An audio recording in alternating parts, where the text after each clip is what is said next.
Now look, I don't have an answer. Okay? A down-to-earth practical answer about what you do in your life, except in the most general terms, which is common sense, you know? It's common sense, the things I'm saying about that. Talk to each other, think carefully about stuff, get more informed, and share. Okay? Work together. In spite of everything that gets thrown at us by the people that would like to divide us into all these different pieces. And we don't have to be united. We don't have to have a big united thing even in a little town.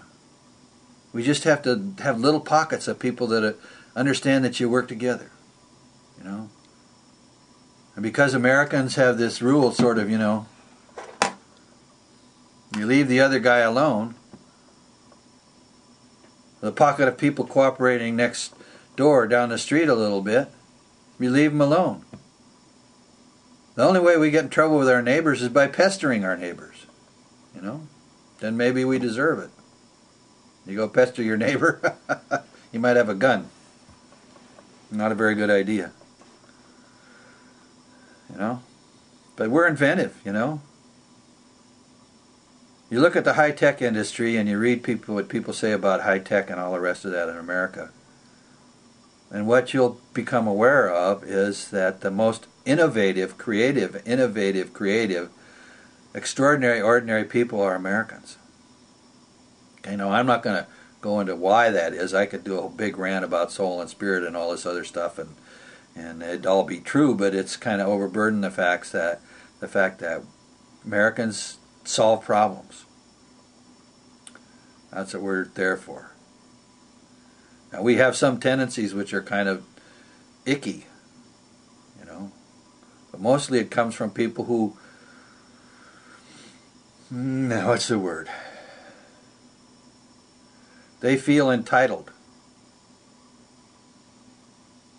Maybe they went and got a lot of education. Nothing wrong with an education. It's being an arrogant asshole when you got an education. That's the problem. I mean, yeah, you went to medical school. And you suffered all the deprivations of you know, going and doing all the stuff after medical school. You know, internship and all the rest of that stuff. You watch the medical programs, you can see how hard a life they got. Well, when the doctor says, it's really hard for me to get to be a doctor, and it really justifies me, you know, having 5 cars, 3 houses, and, you know, memberships in 18 country clubs, and giving a lot of money to Republican jerks, or Democratic jerks for that matter. But I deserve all that because I worked hard. Hello?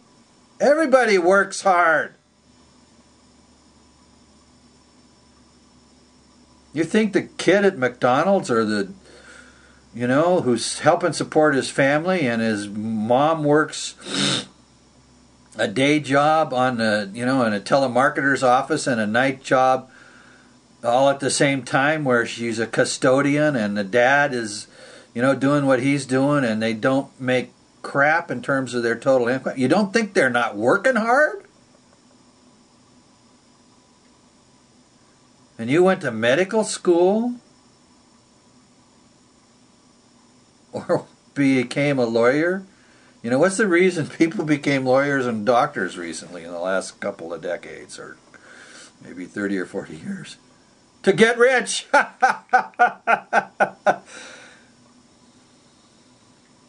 It's not funny.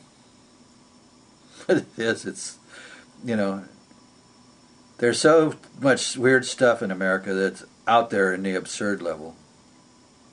You know, I think it's just wonderful that it's absurd. I think, you know, the comics are probably the best thing that ever happened to America. And if you got something that makes you laugh at the end of the day,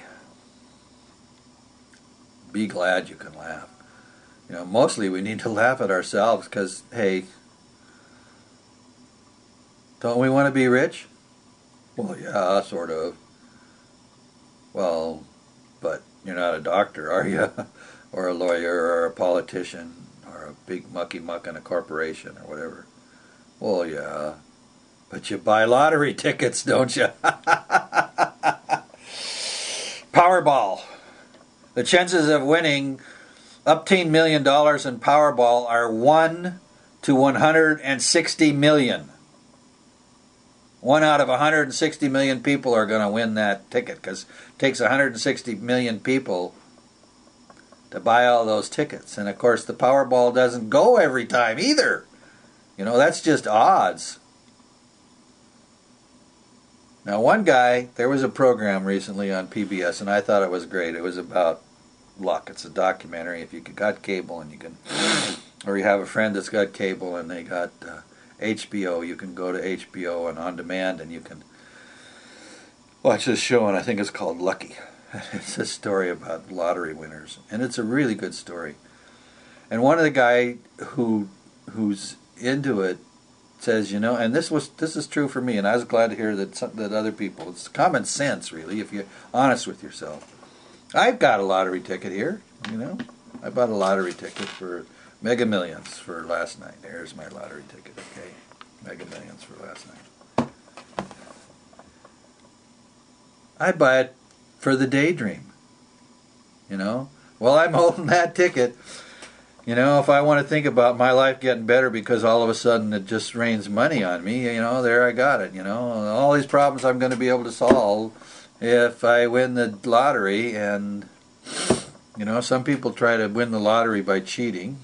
And I mean the lottery in life, you know. There's a lot of criminals out there. You know, you gotta watch out.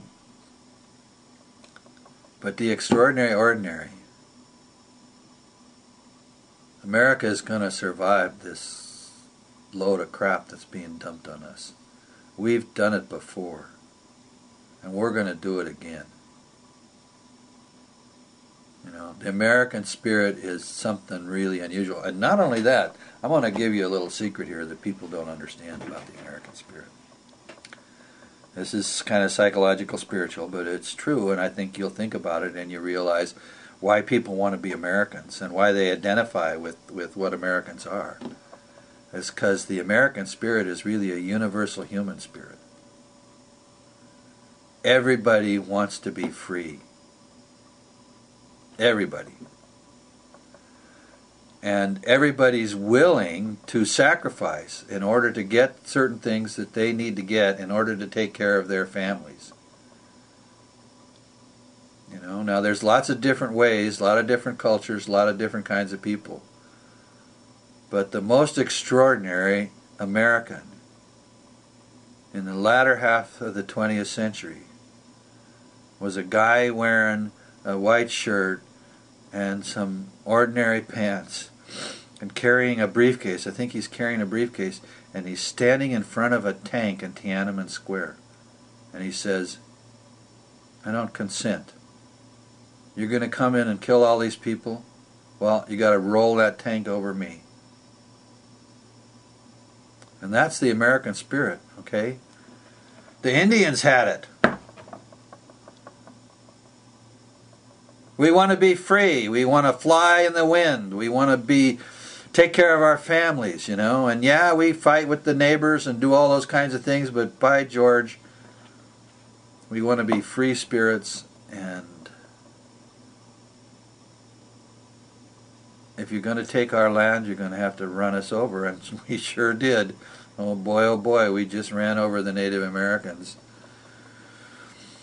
You know, but they fought with each other. You know, they're not all heroic as everybody thinks. But I got to go on.